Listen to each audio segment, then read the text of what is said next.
अच्छा, अगर मैं तुम्हारे पेरेंट्स को बता दूं कि हमारे बीच क्या क्या हुआ है तो क्या होगा? लड़की और खानदान दोनों बहुत अच्छे हैं धीरज, अब तेरा कोई बहाना नहीं सुनूंगी मैं। काजल नाम है, फोटो देख ले। संडे को इनके घर जाना है। और सर्विस भी करती है ये लड़की। तेरे लिए बिल्कुल सही है, जैसी तुझे चाहिए। बेटा तेरा काम तो सेटल हो गया ना, तो अब लाइफ में भी सेटल हो जाए। देखिए, आप दोनों अभी भी सीरियल में जी रहे हैं। ना तो मैं किसी लड़की को देखने जा रहा हूँ, ना किसी से शादी कर रहा हूँ। 29 साल का हो गया है, फिर कब करेगा? देख धीरज, कितनी भी कोशिश कर ले, हिना इस घर में नहीं आएगी, मतलब नहीं आएगी। तो आप भी सुन लीजिए, हिना नहीं आएगी तो आप कितनी भी कोशिशें कर लीजिए, मैं किसी और लड़की से शादी नहीं करूंगा, कभी भी नहीं। अब्बू, मुझे नहीं सुननी किसी की तारीफ। मैं शादी करूंगी तो सिर्फ धीरज से। तो तू भी ये बात सुन ले हिना, धीरज से तेरा निकाह कभी नहीं होगा। तुझे इतनी आजादी दी इसलिए नहीं कि तू हमारे ही सर पर चढ़कर बैठेगी। हिना जिद तो करेगी और भुगतेगी हम। बेटा मजहब मायने रखता है। अब्बू, मेरे लिए सबसे ज्यादा सिर्फ धीरज मायने रखता है। और हम मायने नहीं रखते तेरे लिए। मैं, अम्मी, अब्बू, इतनी खुदगर्जी। ये सब आपका किया धरा है। कहा था मत चढ़ाओ इतना, और बढ़ाओ इसे। अब ये हमारी नाक कटवाएगी। किसी की नाक नहीं कटी है अम्मी। और अब्बू, मेरा मजहब मेरा ईमान है, और मेरा ईमान इतना कमजोर नहीं है कि किसी ऐसे आदमी के साथ निकाह करने पे हिल जाए जो किसी और मजहब में मानता हो। मैं निकाह करूंगी तो सिर्फ धीरज से। इसलिए आप लोग अपना ये इमोशनल खेल बंद कीजिए। तो ठीक है, कर लेना तो उस हिना से शादी, लेकिन मेरे मरने के बाद। माँ, तो मैं फिर कभी शादी नहीं करूंगा।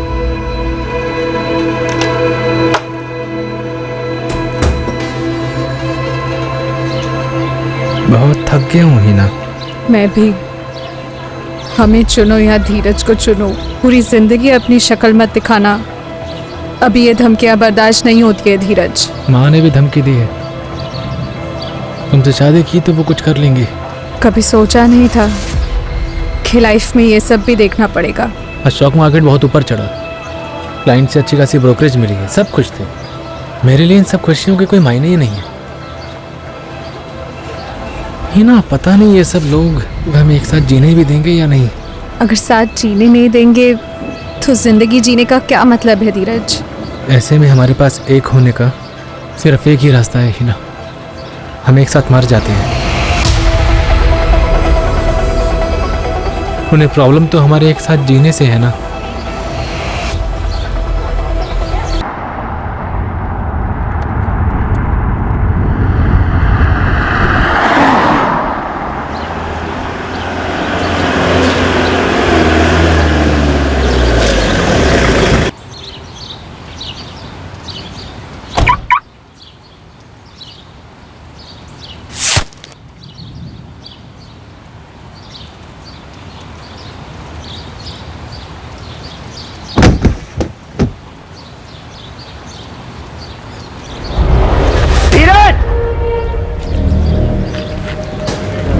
धीरज, धीरज, धीरज, धीरज। वॉचमैन, एम्बुलेंस को बुला, गोली लगी है। जी साहब। गोली की आवाज तो आई, गोली कहां से चली?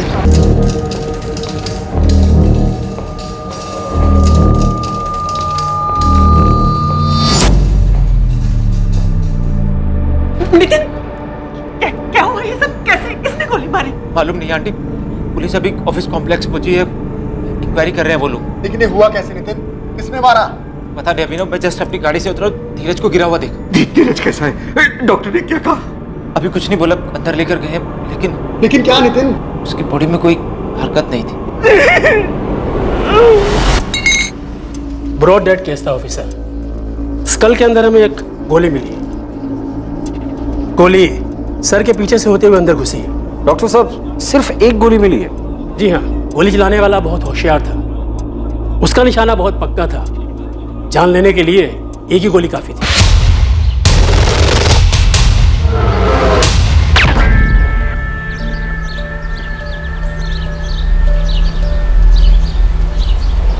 तुझे पता नहीं चला गोली कहां से चली? नहीं सर, गोली चलने की तो आवाज ही नहीं आई। हमने तो सिर्फ धीरज सर को गिरते हुए देखा। आप किसी से ही पूछ लो। हाँ सर, हमने भी सिर्फ गिरते हुए देखा। ताज्जुब में सर, गोली चली लेकिन आवाज नहीं आई। टेरेस है? हाँ सर, और कॉम्प्लेक्स में सीसीटीवी भी लगे हैं। ऑफिस कॉम्प्लेक्स से secretary Ghanshyam ji CCTV footage देख रहे हैं, पर उन्हें भी समझ नहीं आई गोली कहाँ से चली है।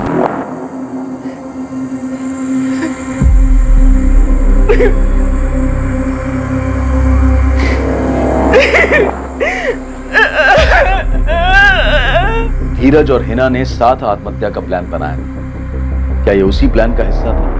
अगर ये उसी प्लान का हिस्सा था तो क्या फिर इस प्लान का कोई दूसरा पहलू भी था? जांच में कई चौंकाने वाली बातें सामने आने वाली थी, जिनके बारे में धीरज के परिवार वालों को भी कोई अंदाजा नहीं।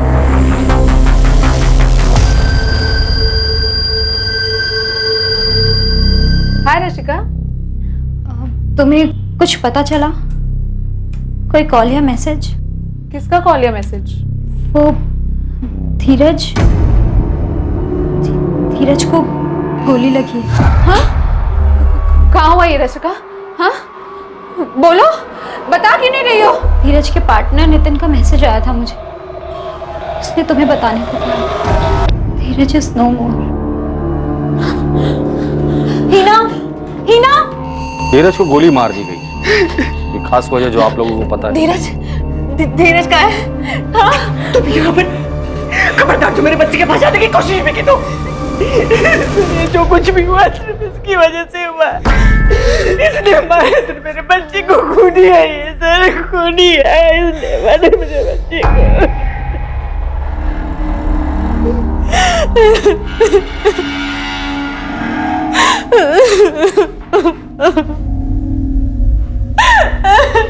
नाम क्या है तुम्हारा? हिना खान। सर जैसे ये हादसा हो गया हम लोगों ने तुरंत टेरेस चेक किया, हमें लगा कोई भाग ना जाए, इसलिए हम लोगों ने सीढ़ी और लिफ्ट दोनों बंद कर दी, लेकिन हमें कोई शूटर नहीं मिला। दूसरी सीसीटीवी का फुटेज रिवाइंड करो। जी बस ये रुक दो, अभी इसको स्लो मोशन में चलाओ। बस मतलब गोली टेरेस से नहीं चली, गोली यहां से चली है, गेट के पास से। तो करो जरा जरा, गोली वहां से चली है, वो जो गेट के पास ग्रिल है वहां से।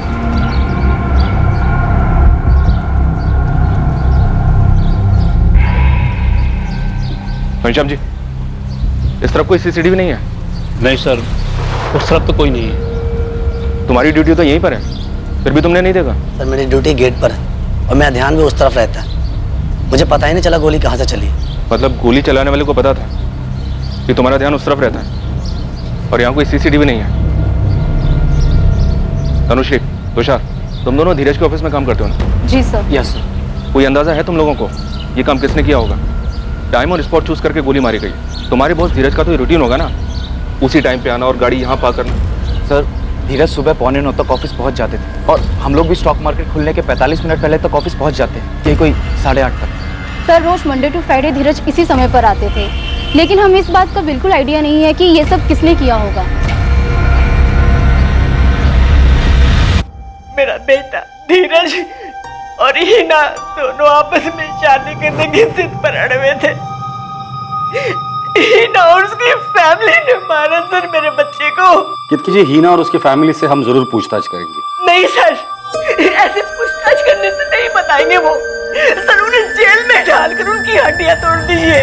उस हिना ने पता नहीं क्या किया, मेरे बच्चे को 5 साल से अपने वश में कर रखा था। पता नहीं ऐसा कौन सा जादू कर रखा था कि मेरा बेटा कुछ भी करता था तो समझ में नहीं आता था उसे। बाबू अब देखिए मैं, हाँ बेटा। सुना आपने, धीरज को किसी ने गोली मार दी है। क्या बात कर रहा है तू? पुलिस का फोन आया था मुझे, पूछताछ के लिए बुला रहे हैं। एहस, किसने मारा धीरज को? मुझे क्या मालूम अब्बू। केतकी जी ने ऐसा क्यों कहा कि तुमने और तुम्हारी फैमिली ने मिलकर धीरज को मार डाला? मुझे नहीं पता मैम, वो ऐसा क्यों कह रही है। मैं और धीरज तो अभी हनीमून की प्लानिंग कर रहे थे। हनीमून? वो दोनों तो अपने जीवन को खत्म करने के बारे में सोच रहे थे, उस जीवन को जिसमें वो चाह कर भी एक नहीं हो पा रहे थे, इसलिए एक साथ मरना तय किया था। ऐसे में सवाल उठता था कि ये हनीमून की बात कहां से आई। क्या हिना झूठ बोल रही है? 2 महीने पहले हम सुसाइड प्लान करने का सोच रहे थे। हम थक चुके थे अपने परिवारों से। मजहब अलग होने के वजह से उन्हें हमारी शादी मंजूर ही नहीं थी। 5 सालों से हमने हमारे घर वालों को मनाने की बहुत कोशिश की। उनका भरोसा तोड़कर अपनी जिंदगी नहीं बसाना चाहते थे। 1 मिनट है ना, तुमने कहा कि तुम दोनों 2 महीने पहले सुसाइड प्लान कर रहे थे। नहीं किया, अच्छी बात है। फिर तुम कह रही हो कि तुम दोनों हनीमून का प्लान बना रहे थे। जब तुम्हारी शादी में इतनी मुश्किल थी तो फिर हनीमून का प्लान कैसे बन रहा था? क्योंकि हमारे जिद और हमारे प्यार के खातिर हमारे परिवारों ने हार मान ली थी। केतकी, तुम्हारा बेटा जो है ना तुमसे ज्यादा जिद्दी है। जिद की भी कोई हद होती है रमेश। शबाना, अयाज, मैं हीना के साथ हूं। क्या कह रहे हो अप्पू? हीना की जिद हमारा जीना मुहाल कर देगी। की तरह आप भी बावले हो गए हैं क्या? हमारी बेटी किसी और मजहब के लड़के से निकाह करेगी? अरे ये सोच भी कैसे लिया आपने? मैं अपनी बेटी को खोना नहीं चाहता शबाना। तो क्या उसके लिए अपना ईमान कुर्बान कर दे? हरगिज़ नहीं। नहीं मतलब नहीं। हीना इस घर में बिल्कुल नहीं आ सकती। अगर वो इस घर में आई ना तो इस घर से मेरी अर्थी उठेगी। और हीना से शादी नहीं हुई ना तो धीरज भी अपनी जान देने के लिए तैयार है। अपनी अहम, अपनी जिद को थोड़ा साइड में रख करके सोचो। अरे किसी को तो झुकना पड़ेगा ना। अगर झुकना है तो हीना को झुकना होगा अब्बू। अयाज सही बोल रहा है। किसी को झुकना नहीं पड़ेगा। हीना और धीरज ने तय किया है कि निकाह के बाद वो दोनों अपना अपना मजहब मानेंगे। इससे ज्यादा समझदारी वाला फैसला हो नहीं सकता। पिछले 5 साल में हम अपना चैन सुकून सब खो बैठे हैं, बस अब और नहीं। अब मैंने फैसला कर लिया, अब इस बात पर और कोई बहस नहीं होगी। बस केतकी, मैंने अपना फैसला सुना दिया। धीरज हीना से ही शादी करना चाहता है और मुझे मंजूर है। 5 साल की रिलेशनशिप और इतनी जद्दोजहद के बाद धीरज और मेरी एंगेजमेंट हो पाई थी। लेकिन दोनों परिवारों में हर कोई खुश नहीं था। अगले महीने शादी थी हमारी। 5 साल तक दोनों के घर वाले शादी के खिलाफ थे। जब मान गए तब धीरज की हत्या हो। कुछ अजीब नहीं है ये। तुम लोग सुसाइड करने वाले थे ना, कहीं धीरज की हत्या उसी से तो जुड़ी नहीं है? वैसे प्लान क्या बनाया था सुसाइड का? हमने कोई प्लान नहीं बनाया था, बस तय किया था कि साथ में मर जाएंगे। लेकिन उसके पहले एक आखिरी कोशिश करना चाहते थे और उस कोशिश में हम कामयाब रहे। हमने सुसाइड को एक आखिरी ऑप्शन की तरह इस्तेमाल किया था। तो फिर एंगेजमेंट के बाद भी धीरज की मम्मी धीरज की हत्या के लिए तुम्हारी फैमिली को क्यों जिम्मेदार बता रही है? सर, मुझे सच में नहीं पता वो ऐसा क्यों कर रही है।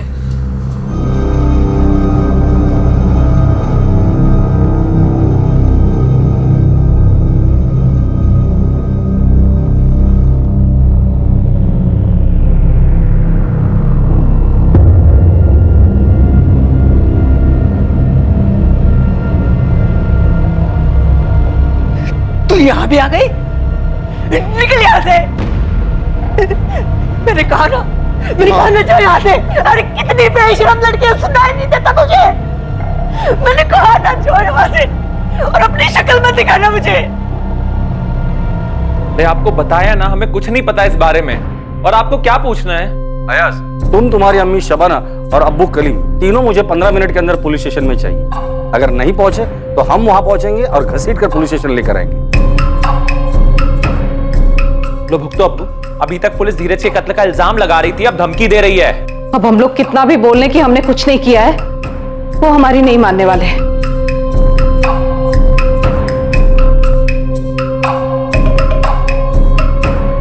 क्या जरूरत थी आज?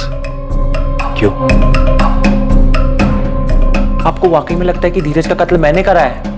क्या धीरज शाह की हत्या के पीछे कोई साजिश थी? कोई ऐसी साजिश जिसमें उसके और हिना के रिश्ते से जुड़ी नाराजगियों को बड़ी आसानी से जोड़ा गया था? 5 सालों का प्यार और उसके खिलाफ 2 परिवार, क्या यही वो कंधा था जिस पर रखकर गोली चलाई गई? 8 mm।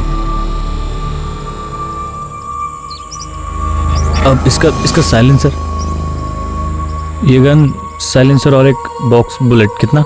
24,000 फाइनल है, ठीक है? हिना से पता चला कि आप शबाना जी और अयाज तुम इस रिश्ते से खुश नहीं थे। खुश एक बहुत छोटा लफ्ज है, हम खफा थे, खफा। पर बाप बेटी की जिद को दिल पर पत्थर और आंख पे पट्टी बांधकर मान लिया था हमने। कलीम खान, आपके चेहरे से साफ दिखाई दे रहा है कि आपको सब कुछ पता है। तो आपके यहाँ से तो किसी ने सही बात है, जैसे इनके चेहरे पे लिखा हुआ है कि मैंने ही सुपारी दी थी धीरज को मारने की, और आप चेहरे पे क्यों जा रही है? तो इल्जाम लगा चुके कि मैंने किया है। तो तू ही बता दे किसको सुपारी दी थी तूने? आप पता लगाओ, इन्हें भी सुकून पड़ जाएगा। अगर धीरज का कत्ल इसने किया है तो आप इसे छोड़िएगा। वाह, यही बाकी रह गया था। देखिए, पहले से ही इस धीरज की वजह से हमारे घर में दुख और तनाव का माहौल है। अब जब वो नहीं रहा तो हालात और बिगाड़ गए हमारे लिए। और आप जाके उस धीरज की मां को उठाइए, वो भी तो इस रिश्ते के खिलाफ थी। धीरज एक मुसलमान लड़की से प्यार करता था, उसे शादी कर रहा था, तो क्या एक मां बेटे को नहीं मरवा सकती? लेकिन नहीं, गोली चली तो आपने हमारे ऊपर उंगली उठाई। क्यों? क्योंकि हम मुसलमान हैं इसलिए। शांत रहे, फालतू में इस मर्डर केस को धर्म का रंग मत दे। हम दे रहे धर्म का रंग, वो लोग दे रहे हैं। वो लोग धर्म का रंग नहीं दे रहे हैं, उन्होंने सिर्फ उंगली उठाई है। हिना ने भी तो अयाज का नाम लिया है। बावली हो गई है ना 5 साल से। पहली बात तो ये सब कुछ होना नहीं था, और हो रहा है तो इसकी जिम्मेदार वो खुद है। पक्का सुपारी निकली थी सर। शूटर को धीरज के रूटीन का पता था, कहां से आता है, गाड़ी कहां पार्क करता है, ठोस प्लानिंग की थी। बिल्कुल सही स्पॉट चुना, साइलेंसर के साथ आया और टारगेट पर गोली चला दी। इतना सटीक निशाना कोई प्रोफेशनल शूटर होगा सर। इस अयाज के खिलाफ हमारे पास कोई सबूत नहीं, और उसके जताए हुए शक को भी नजरअंदाज नहीं कर सकते। धीरज की मां भी इस रिश्ते से खफा थी। धीरज के भाई अभिनव से बात करते थे, मुझे काफी सुलझा हुआ लगा वो, शायद उससे कुछ पता चले। ठीक है, बात कर लो उससे, और धीरज के पार्टनर नितिन से भी बात कर। हो सकती है धीरज ने नितिन को कुछ बताया हो कि दोनों परिवारों का धीरज और हिना की शादी के लिए मान जाने के बाद भी उसे अयाज से कोई डर था। आप मुझसे पूछ रही है मेरी माँ ने धीरज की सुपारी दी उसको जान से मरवाने के लिए, वो भी अपने सबसे लाडले बेटे को। तुम्हारी माँ ने तुरंत हिना और उसकी फैमिली का नाम लिया, क्यों? बेवजह कुछ नहीं कहा उन्होंने। इस रिश्ते की रजामंदी में हिना की माँ और भाई दोनों खुश नहीं थे, ये साफ तौर पर दिखाई दे रहा था। अम्मी, हिना कहाँ है? रशिका के यहाँ रुकी हुई है। समझा उसको, बोल कि घर वालों के साथ नाटक ना करे। सुनेगी वो? कभी सुनी है उसने हमारी? और एक तेरे अब्बू। अयास, तेरे फोन रिकॉर्ड से पुलिस कोई केस तो नहीं बना बैठेगी? अम्मी, तुझे भी लगता है कि धीरज का कत्ल मैंने करा है? और वैसे भी फैमिली के खिलाफ सोचेगी तो बोलेगी भी वैसे ही, और तू भी यही सोच। ज्ञान मत झाड़ो कि धीरज और हिना खुश थे। नितिन, अनुष्य, तुषार, मुद्दे पर आओ और वो बताओ जो तुम तीनों जानते हो। सर, वो नितिन ने हमें एक बात बताई। सर सिर्फ डाउट है, कुछ पक्का नहीं है। अच्छा पक्का हम देख लेंगे, तुम बस बताओ। सर थोड़ा कंफ्यूज हूँ। एक भाई दूसरे भाई को मार सकता है? भाई मत, अभिनव की बात कर रहे हो? अभिनव, तुमको इम्पोर्टेंट बात बताना तो नहीं भूल गए? नो मैम, आप मुझसे मेरी माँ के बारे में पूछ रही हैं, और आप चाहती हैं कि मैं आपको ये बताऊं कि मेरी माँ ने सुपारी दी धीरज को मरवाने की। मैं आपको सब कुछ पहले ही बता चुका हूँ, और वैसे भी मैं अपनी वाइफ के साथ अलग रहता हूँ। मैं सिर्फ इतना जानता हूँ कि माँ ऐसा नहीं कर सकती। काम क्या करते हो तुम? स्टॉक ब्रोकर हूँ मैं भी, अलग ऑफिस है मेरा। अभी यहाँ तुम्हारा कोई स्टाफ नहीं है, बताओ क्या बात है? धीरज से धंधा अलग होने के बाद अभिनव काफ़ी नाराज़ था। कौन सा धंधा? ये स्टॉक ब्रोकिंग वाला? हाँ सर, 2 साल पहले तक दोनों पार्टनरशिप में काम करते थे, फिर अलग हो गए दिल में कड़वाहट लेकर। फिर मैं धीरज का पार्टनर बना। ऐसे बात करेगा तो अपने भाई से? अभिनव, धंधा रिश्ता देखकर नहीं चलता है। बिजनेस में सबसे पहले प्रॉफिट मायने रखता है। अंदाजे हर बार सही नहीं होते हैं, और ऐसा पहले भी होता आया है जब हमारे किसी स्टॉक ने अंदाजे के हिसाब से परफॉर्म ना किया हो। अभिनव, पर मैं ऐसे तुम्हारे अंदाजे पर पैसा नहीं गवा सकता हूँ। मैं इस बिजनेस में हमसे मैं कैसे हो गया? मैं इसलिए क्योंकि इस बिजनेस में 70% इन्वेस्टमेंट मेरा है। इतना बड़ा कैपिटल मैं लेकर आया था, पैसे मेरे खर्च हो रहे हैं। और वैसे भी कंपनी चलाने के जो तुम्हारे आइडियाज है ना, वो पुराने हो चुके हैं। मार्केट की समझ नहीं है तुम्हें? मुझे समझ नहीं है मार्केट की। हाँ नहीं है, क्योंकि तुम्हारे पुराने तौर तरीकों से अब काम नहीं चलता है। आज के टाइम पे मार्केट में ज्यादा एक्सपीरियंस नहीं, बल्कि फंड्स को संभालने के लिए नॉलेज चाहिए। जाना है तो जाओ, लेकिन ये फालतू के इमोशंस यहां मत दिखाओ। अभिनव ने धंधा ही अलग नहीं किया, बल्कि अपनी वाइफ के साथ दूसरे घर में भी रहने चला गया। और अब अपने भाई धीरज से बदला लिया। मुझे नहीं लगता कि धीरज को हिना के रिश्ते की वजह से कोई मार सकता है। वो झगड़ा तो पहले ही खत्म हो गया था। अगर इस वजह से धीरज को मारा होता तो ये काम पहले भी हो जाता। इसमें 5 साल थोड़ा लगते सर।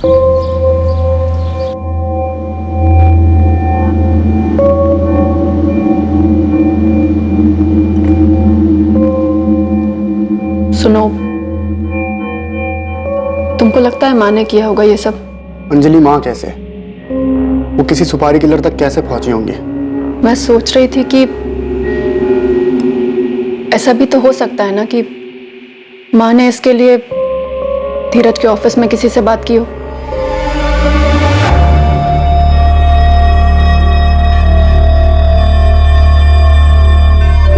तुझे कुछ अजीब नहीं लगा? हाँ लगा तो, लेकिन मेरी बात मान तुम, इन सब चीजों से जितना दूर रहे ना उतना अच्छा है। लेकिन तुषार, नितिन ने हमें कुछ और बताया है और पुलिस को कुछ और। अरे छोड़ना, तो इतना दिमाग क्यों लगा रही है? लेकिन ये गलत है ना, और मुझे समझ नहीं आ रहा कि नितिन हिना को इतना क्यों बचा रहा है।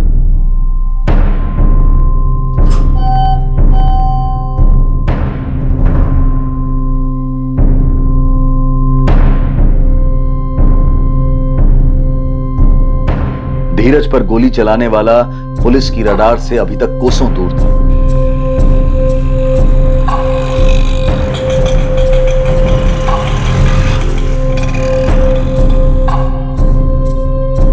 दो अगस्त 2019 की सुबह को मर्डरर बड़े आराम से धीरज के ऑफिस कॉम्प्लेक्स में पहुंचा। फिर इत्मीनान से उसने धीरज के आने का इंतजार किया।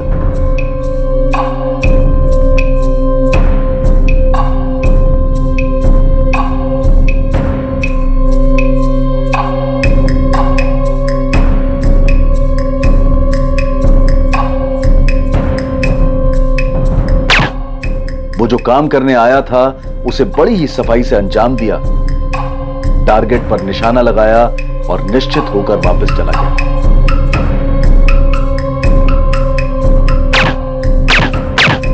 किलर ने सही निशाना लगाने के लिए कई दिनों तक प्रैक्टिस की, जब तक कि इस बात की तसल्ली नहीं हो गई थी कि अब उसका निशाना नहीं चुकेगा। यह कत्ल आखिर किसके कहने पर अंजाम दिया गया था?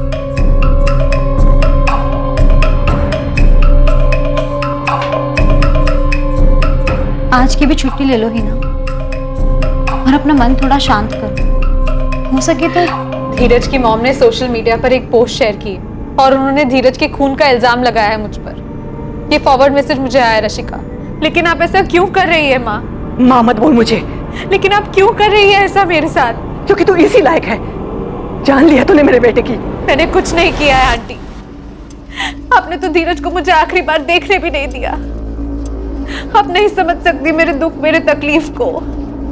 मैं प्यार करती थी उससे, लेकिन आप ये शायद कभी जान ही नहीं पाएंगी। और मैं जानना भी नहीं चाहती। मेरे बेटे को छीना है तूने मुझसे, मरने के बाद सीधा नर्क में जाएगी। और जब तक जिंदा है ना, तेरी जिंदगी को नर्क मैं बना दूं। हाँ? क्यों क्यों मारा धीरज को? हिना, हिना, ये मेरी और धीरज की जिंदगी थी। मैंने कभी तेरी जिंदगी में दखल दी? मार डालूंगी तुझे आज मैं। क्या कर रही हो हिना तुम? ये मेरी जिंदगी थी अबू। मैं कभी तेरी जिंदगी में नहीं आया, बल्कि उस कमीने धीरज की वजह से तूने हम सबकी जिंदगी जहन्नुम बना दी थी। हिना, अयाज ने कुछ नहीं किया है। हाँ, अच्छा वो मर गया वो धीरज। उस कमीने की वजह से तू हम सबसे, अपने परिवार से दूर हो गई थी। हिना, तुम आओ मेरे पास, बैठ रही हो। संभालो अपने आप को। कैसे संभालो अब्बू? हाँ तो जो बोया उसको काटना। अब जो भुगत रहे थे और अब भी भुगत रहे, उसका एहसास है तुझे? बस करो शबाना, बस करो तो इसे बोलना चाहिए था आपको बहुत पहले। और तू मेरा गिरेबान पकड़ रही है। मैं रात भर पुलिस स्टेशन में था, तेरा नाम उछाला जा रहा है। उन्होंने मुझे मुजरिम मान लिया है, और वहां जाके मालूम क्या पड़ता है कि धीरज का खून उसके भाई अभिनव ने करा है। हाँ, माँ बाप सब मिले हुए हैं। भाई ने भाई का खून करा है और वो रोटियां हम पर सेक रहे हैं। जब तक हमारे सवालों के जवाब नहीं मिलते तो कहीं नहीं जाने वाला। बैठ, पहले सबूत ढूंढिए फिर सवाल कीजिए मुझसे। तुम्हारी अपनी भाई के साथ रंजिश, अपनी माँ के साथ अनबन। अच्छा मौका मिला तुझे धीरज और हिना के रिश्ते के कंधे पर बंदूक रखकर गोली चलाने का। हाँ ठीक है, मैंने मारा धीरज को, गया उसके ऑफिस, निशाना लगाया, चला दी गोली। खुश? हीरो, तेरे भाई का मर्डर हुआ है, कोई फूड डिलीवरी नहीं हुई जो हम खुश हो जाएंगे। बैठ जा चुपचाप।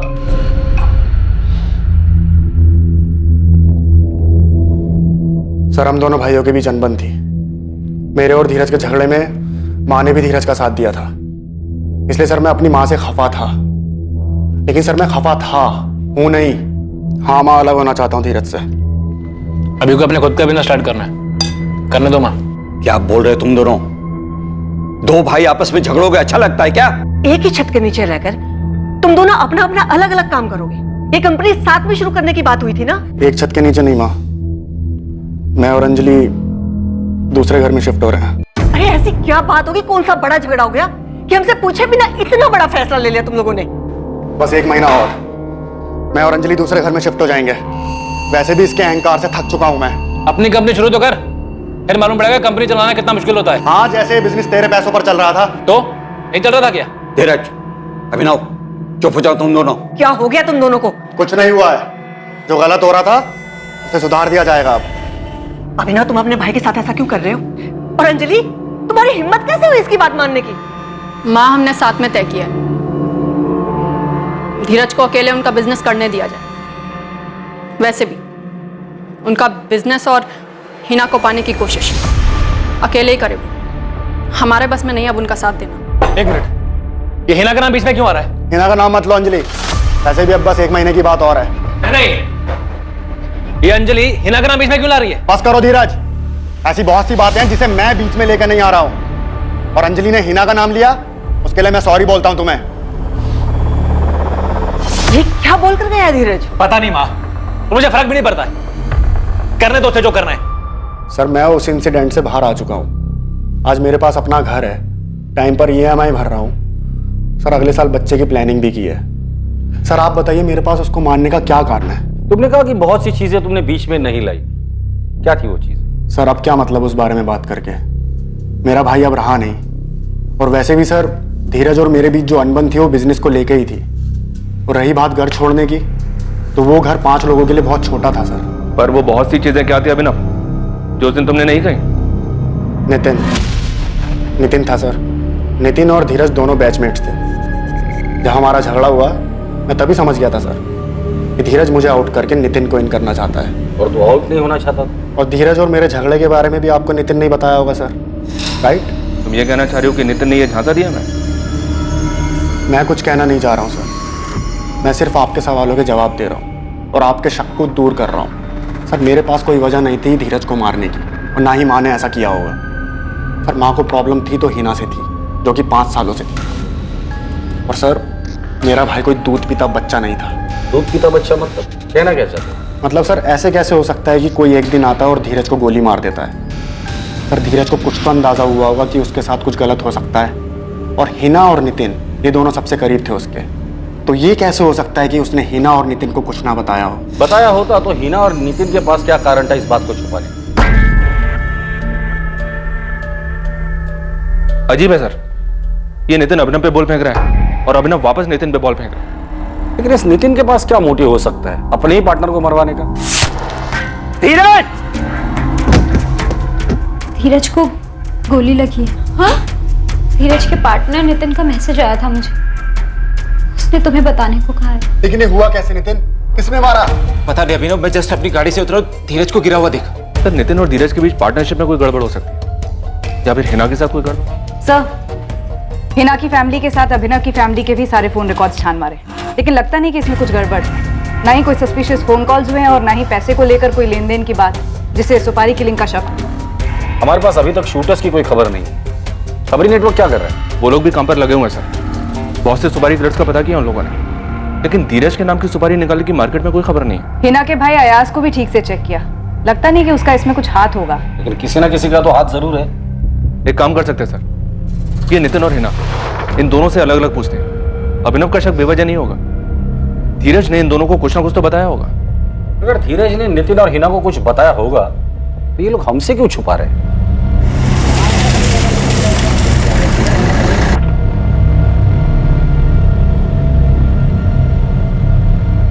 इस कहानी का सच धीरज से जुड़े सभी लोगों को चौंकाने वाला था। पुलिस ने बुलाया, पता नहीं क्या बताऊंगा उन्हें। मुझे भी पुलिस ने बुलाया है, पता नहीं क्या पूछेंगे वो। तुषार, तनुश्री, अगर सेंसेक्स 50 पॉइंट बढ़ता है तो ST कॉर्पोरेशन के लॉट खरीद लेना। मैं 2-3 घंटे में वापस आ रहा हूँ। जी सर।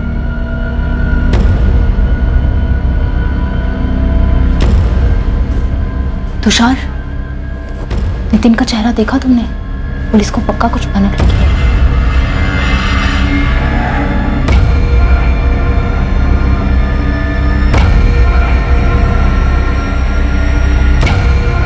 पांच साल का रिश्ता हिना और धीरज के बीच, क्या इस रिश्ते में तनाव आ गया था? कोई खटास थी या किसी धोखे की संभावना थी? क्या दोनों में से किसी एक की कोई ऐसी सच्चाई थी जो दूसरे को नहीं पता थी? तुम्हारे और हिना के बीच क्या खिचड़ी पक रही थी? कुछ नहीं पक रहा था सर। कैसी बात कर रहे हैं? आपको इसलिए शक हो रहा है ना क्योंकि मैंने रशिका से हिना को धीरज की मौत के बारे में बताने के लिए कहा था। सर मैंने रशिका को इसलिए फ़ोन किया था क्योंकि हिना का फ़ोन बिजी आ रहा था और मैं नहीं चाहता था कि मैं उसे मैसेज करके ये बताऊं धीरज अब नहीं रहा। 5 सालों से धीरज और हिना साथ थे पर एक नहीं हो रहे क्योंकि दोनों फैमिली शादी के लिए तैयार नहीं। दोनों अलग होने ही वाले थे तब तुम्हारी एंट्री हो जाती, फिर तुम्हारा और हिना का किस्सा शुरू हो जाता है। लेकिन अचानक से तुम्हारे लिए सारा मामला गड़बड़ा जाता है क्योंकि दोनों फैमिली शादी के लिए तैयार हो जाती। हिना को पाने के लिए तुम्हारे पास और कोई रास्ता नहीं बचता, पर तभी अचानक धीरज ही रास्ते से हट जाता है। वाह सर, क्या कहानी बनाई है। मेरी तो ये समझ में नहीं आ रहा है कि मेरे और हिना के बारे में आपने सोचा भी क्यों। 1 मिनट के लिए भूल जाइए मैंने धीरज को मरवाया होगा। अगर मेरे और हिना के बीच में कुछ होता, धीरज को पता नहीं चलता, वो ये होने देता? धीरज हिना से कभी नहीं पूछता, वो आपको नहीं बताती। हो ही नहीं सकता कि धीरज की जान को खतरा हो और उसने तुम्हें ना बताया। मुझे नहीं लगता कि ऐसा कुछ था, और अगर था भी तो धीरज ने मुझे कभी कुछ नहीं बताया था। और जहाँ तक बात मेरे भाई अयास की है, तो मुझे सच में नहीं पता कि उसने कुछ किया है या नहीं। पर तुमने नितिन के बारे में तो कुछ बताया ही नहीं। क्या बताऊं नितिन के बारे में? और नितिन के बारे में बताने जैसा क्या है मैम? वो पहले धीरज का दोस्त था और फिर पार्टनर बना। बस पहले आप मुझे अभिनव के बारे में पूछ रहे थे, अब नितिन के बारे में पूछ रहे हो। आपको लगता है कि मेरा और नितिन का अफेयर था, है ना? और धीरज की मौत इसीलिए हुई क्योंकि वो मेरे और नितिन के बीच में आ रहा था। धीरज की लाइफ में सिर्फ 2 ही प्रॉब्लम्स थी। पहली प्रॉब्लम तुम्हारे साथ रिश्ता जिसमें किसी की रजामंदी नहीं थी, कोई खुश नहीं था। और दूसरी प्रॉब्लम अभिनव और धीरज के बीच अनबन, जो 2 साल पहले उनके अलग होने पर हुई थी। अब इन दोनों ही प्रॉब्लम्स में हमें धीरज के कत्ल का कोई सुराग नहीं मिला। तो मैं क्या करूं सर? मैंने उस शख्स को खोया है जिससे मैं सबसे ज्यादा प्यार करती थी। हमारे रिश्ते में काफी अप्स एंड डाउन्स आए और बीच में तो हमने ब्रेकअप भी कर लिया था, लेकिन फिर हम दोबारा एक हुए। जिंदगी ने हमें एक और मौका दिया और हमारे रिश्ते की अड़चनें दूर होने लगी। और फिर धीरज का कत्ल हो गया। तुमने अभी कहा था कि तुम दोनों का ब्रेकअप हो गया था। हाँ हुआ था। अब आपको डेट, प्लेस, टाइम सब चाहिए? बिल्कुल चाहिए। कब हुआ था ब्रेकअप? 2 साल पहले। हम खुश नहीं थे क्योंकि हमारी फैमिलीज खुश नहीं थी इस रिश्ते से, इसलिए हमने तय किया था कि अलग हो जाते हैं। लेकिन ज्यादा दिनों तक दूर नहीं रह पाए, इसलिए साल भर में दोबारा साथ आ गए। कितना भी घुमा फिरा के पूछ लीजिए, मैं आपसे यही कहूंगा कि आपका अंदाजा गलत है। हिना और धीरज के बीच में मैं कभी था ही नहीं, और अगर मेरे मन में ऐसा ख्याल भी आता ना, हिना कभी ऐसा नहीं करती। हिना इस रिलेशनशिप में धीरज से ज्यादा कमिटेड थी। हिना धीरज से ज्यादा कमिटेड थी मतलब कहना क्या चाहते हो? सर हिना का धीरज के अलावा किसी से अफेयर नहीं था। किसी से मतलब मुझसे भी नहीं। मतलब धीरज का अफेयर था? सर अभी तक आप मेरे और हिना के अफेयर के बारे में अंदाजा लगा रहे थे, अभी वो क्लियर हो। अब आप धीरज का अफेयर ढूंढ रहे हैं। हिना धीरज से ज्यादा कमिटेड थी, इसका मतलब धीरज की तरफ से इस रिश्ते में ढील थी। तुमने ही कहा ऐसे। धीरज का किसके साथ अफेयर था? सर कोई अफेयर नहीं था। धीरज हिना से थोड़े टाइम के लिए अलग हुआ, इस बीच में उसने एक लड़की को डेट किया, वो कोई अफेयर नहीं था। किसको डेट किया? सर आप सवाल पूछ पूछ कर मुझे परेशान कर रहे हैं। धीरज मर्डर केस पर अखबार वाले रोज नई कहानी छाप रहे हैं, धार्मिक रंग दे रहे हैं उसे, और अभी तक हमारे पास कोई सबूत नहीं। इसलिए जो सवाल तुम्हें पूछूंगा उसका जल्द से जल्द जवाब दो। हमारे पास टाइम नहीं। क्या धीरज का किसी के साथ अफेयर था? सर 1.5 साल पहले की बात है, वो हमारे ऑफिस में इंटर्न थी। धीरज हिना से अलग होने के बाद बस अपने मन का खालीपन भर रहा था। नाम क्या है लड़की का? सोनिया दामले। 2 महीने तक हमारे ऑफिस में इंटर्न थी। कोई अफेयर नहीं था, नॉर्मल डेट थी।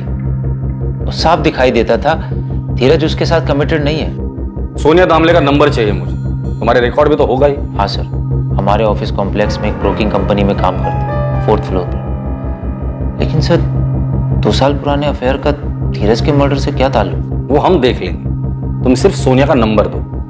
सर, सोनिया को बुला लिया है, वो 1 घंटे में यहाँ होगी। मुझे लगता है धीरज मर्डर केस का ताल्लुक हिना या उसके फैमिली से नहीं, बल्कि इस 1.5 साल पुराने रिलेशनशिप से है, जो अब तक हमसे छुपी हुई थी, और इसलिए इस केस में हमें कोई लीड नहीं मिल रही थी। डरने की जरूरत नहीं है, सिर्फ इतना बता दो, धीरज याद है तुम्हें? तुम दोनों डेट करते थे जब तुम उसके ऑफिस में इंटर्न थी। याद है सर, इंटर्नशिप के बाद भी हम कुछ टाइम तक मिलते थे। 2 अगस्त को जब धीरज को गोली लगी, तुम अपने ऑफिस में थी? जी सर, मैं ऑफिस में ही थी और सुना मैंने ऑफिस वालों से। अच्छा, जब तुम लोग डेट करते थे वो कैसी डेट, मतलब ओके टाइम पास वाली या फिर सीरियस? मेरी तरफ से सीरियस था सर।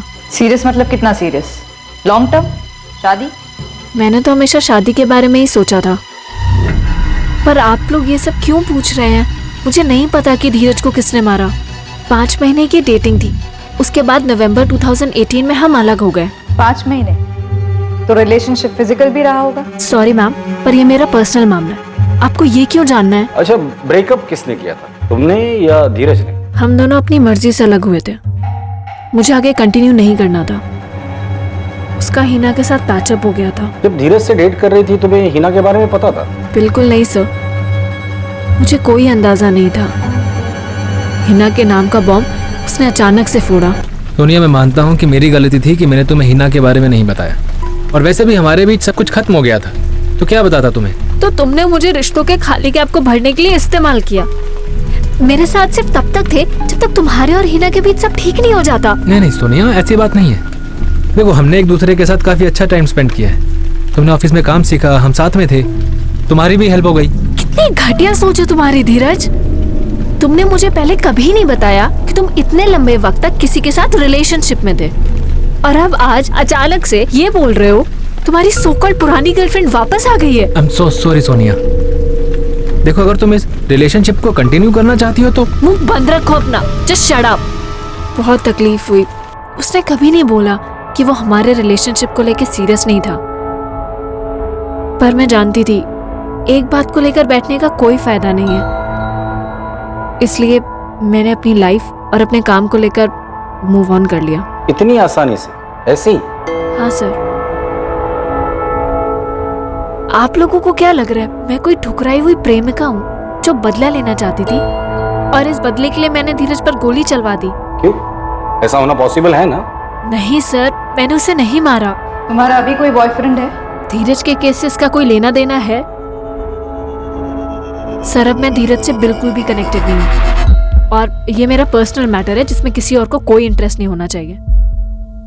सर, क्या अब मैं जा सकती हूँ? चलो। एक और बात सर। बोलो। शायद हिना और धीरज की एंगेजमेंट हो गई थी, उसकी ऑफिस की कलीग तनुश्री से सुना। सही सुना तुमने। उसे कोई फर्क नहीं पड़ा था, बहुत ही घटिया आदमी था वो। मतलब? 6 महीने पहले मैंने धीरज के ऑफिस कॉम्प्लेक्स में एक दूसरा ऑफिस ज्वाइन किया। बस यही दुआ करती थी कि धीरज से ना टकराऊं, पर ऐसा हुआ नहीं, हम टकराए, और इस ढीठ इंसान ने मुझे कहीं बाहर चलने को बोला। कहीं मिलते हैं? बाहर में जाओ। सोनिया, गोल्डन टाइम था ना वो। आपने पूछा था ना कि हमारे बीच कुछ हुआ था या नहीं? हाँ, हुआ था। वो जब भी मिलता तो बोलता फिर से करते हैं। कब की बात है ये? अभी 1 महीने पहले की। अच्छा, अगर मैं तुम्हारे पेरेंट्स को बता दूं कि हमारे बीच क्या क्या हुआ है तो क्या होगा? मुझे नहीं पता था कि मैं तुम्हारे जैसे घटिया इंसान के ऑफिस में इंटर्न थी। मैं हिना को बता दूं तुम्हारी इस घटिया सोच के बारे में? अरे मैं तो बस तुम्हारी टांग खींच रहा था।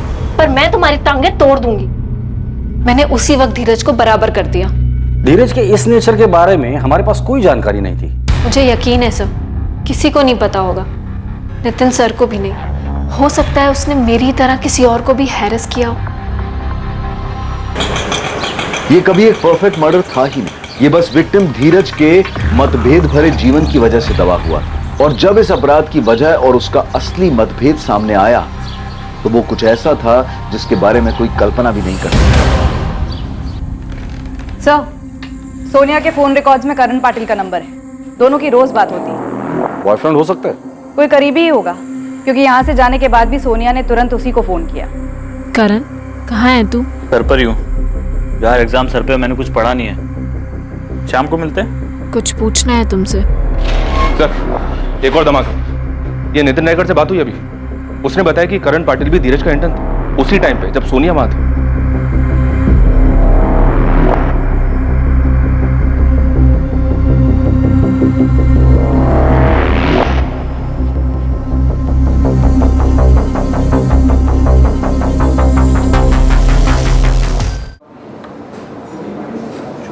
हाय करण।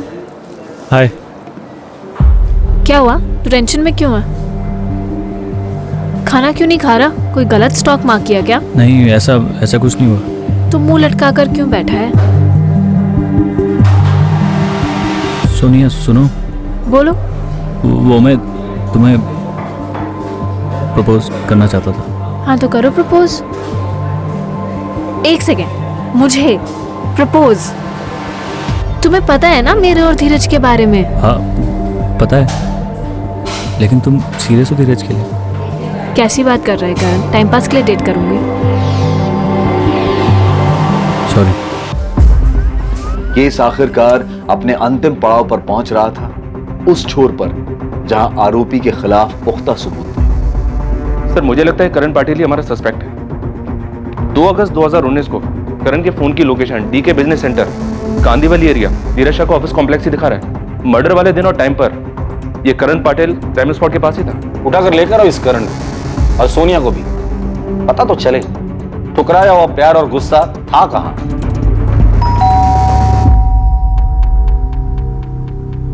करण पाटिल यहीं रहता है? जी बेटा है मेरा। बुलाइए उसे। करण आया। इकडे ये।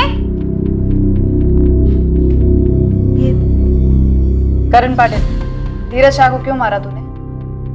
क्या क्या बोल रहे हैं ये लोग? क्या किया है तूने? कोई गलती हुई है मैडम आपसे?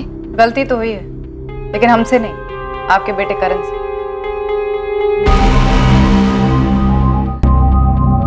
करण पाटिल, ये तुम्हारे कॉल रिकॉर्ड्स। जिस दिन धीरज का मर्डर हुआ था, तुम्हारे फोन की लोकेशन उसके ऑफिस के पास है। सुबह 8:15 से लेकर 8:55 तक सीसीटीवी में धीरज की एंट्री दिखती है 8:53 तक। बाजू वाले रूम में सोनिया है। तू खुद बताएगा या उसे तोड़कर पूछें? नहीं सर, सोनिया को कुछ नहीं पता। करण, कुछ पूछना है तुमसे। हाँ पूछो। सच बताना, कहीं तूने धीरज को तो नहीं मारा? करण, मैं कुछ पूछ रही हूँ। तुम कैसी फालतू बातें कर रही हो? मैं क्यों मारूंगा उसे? नहीं, बस एक बार कंफर्म करना था कि कहीं तूने धीरज को तो नहीं मार दिया। सोनिया कुछ नहीं जानती सर, मैंने उसे कुछ नहीं बताया। उसे नहीं बताया तो हमें बता दे, क्यों मारा धीरज? क्योंकि वो ऐसी मौत मरने के लायक था सर। उसने सोनिया को यूज करके छोड़ दिया। मैं शुरू से जानता था सर, वो सोनिया को धोखा देगा। उसने मेरा सिर्फ इस्तेमाल किया। मुझे अपनी लाइफ में सिर्फ तब तक रखा जब तक उसे अच्छा टाइम स्पेंड करना था। वो धोखेबाज है, वो कमीना है। अब उसकी कभी शक्ल भी नहीं देखना चाहती। धीरज के धोखे के बाद वो टूट गई थी, बहुत तकलीफ हुई थी उसे। मैंने बहुत बार उसे वार्न किया था कि धीरज उसके लायक नहीं था, और आखिरकार उसे भी ये बात समझ आई, और ये भी समझ आया कि मैं उसे कितना प्यार करता हूँ। ये ऊपर वाले की मर्जी थी, तो धीरज ने सोनिया को धोखा दिया, और उसी धोखे के बाद वो मेरे पास आई। धोखे वाली बात तो नवंबर 2018 की है। उसके बाद तो तेरा और सोनिया का सब सेट हो गया था, तो अब क्यों मारा उसे? इतने टाइम से वो गुस्सा तुमने अपने दिल में रखा था। पुरानी बातें तो मैं भी भूल गया था सर, मगर वो धीरज अपनी हरकतों से बाज नहीं आ रहा था। धोखा देने के बाद भी मेरी गर्लफ्रेंड को ऐसा कैसे बोल सकता है? वो कमीना मिला था लिफ्ट में, पता है क्या बोल रहा था? क्या? कि कहीं चलते हैं, सोना है उसको मेरे साथ। इस बात के लिए तूने धीरज को मारा? हाँ, उसे मेरी गर्लफ्रेंड से इस तरीके से बात नहीं करनी चाहिए। आप लोग एक बात बताइए, अगर आप मेरी जगह होते और आपकी वाइफ या गर्लफ्रेंड के साथ कोई इस तरीके से बदतमीजी करता, तब आप क्या करते? धीरज ने सोनिया पर कमेंट किया, सिर्फ इसलिए तूने उसे मारा? ऐसे कैसे कमेंट कर सकता था सर? वो बेवकूफ है तू। हम लोगों ने सोनिया से सिर्फ एक बार बात की, और यकीन से कहता हूं वो बहुत स्ट्रांग लड़की, अपनी चीजें हैंडल कर सकती है। मानता हूं धीरज ने जो कुछ भी कहा था वो भी गलत था। मानते हैं आप गलत था? वो तू ग्रेजुएट है, पढ़ा लिखा है, अच्छा फ्यूचर था तेरा। इतनी सी बात के लिए इतना बड़ा कदम उठाया? मर्डर किया है तूने। इतनी सी बात नहीं थी सर, उसे इस तरीके से बात नहीं करनी चाहिए थी। देखा, सब सामने है, क्या निकला? और यहां खैर शक तो रहने ही दो, सब मान बैठे कि मैंने ही गुनाह किया है। मर्डर का मोटिव सामने आने के बाद धीरज के करीबी लोग गहरे सदमे में आ गए थे। धीरज के परिवार को यकीन ही नहीं हो रहा था कि उनकी लाइफ के सबसे बड़े तूफान का धीरज की हत्या में कोई रोल ही नहीं था। इस केस में जो सबसे ज्यादा प्रभावित हुए थे और जिनका भरोसा डगमगा गया था, वो थे करण के मां बाप। उनके इकलौते बेटे ने अपना करियर, अपनी आगे की पूरी जिंदगी दांव पर लगाकर इतना भयंकर कदम उठाया था। तूने ये बेवकूफी क्यों की करण? क्या कर दिया ये? मैं संभाल लेती सिचुएशन को, संभाला भी था अभी तक, बस तुझसे शेयर किया था। मुझे नहीं करना चाहिए था शायद। ये तो गलत होता ना फिर। गलत वो है जो तूने किया।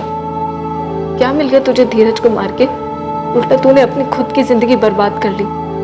उसे तुमसे ऐसी बात नहीं करनी चाहिए थी, मैं सह नहीं पाया। मुझे तुम्हें बताना ही नहीं चाहिए था। करण पाटिल पर धीरज शाह के मर्डर के चार्जेस लगे। हत्या में इस्तेमाल हुई गन को उसने अपने घर में ही छुपाया था, जिसे पुलिस ने उसके घर से बरामद किया।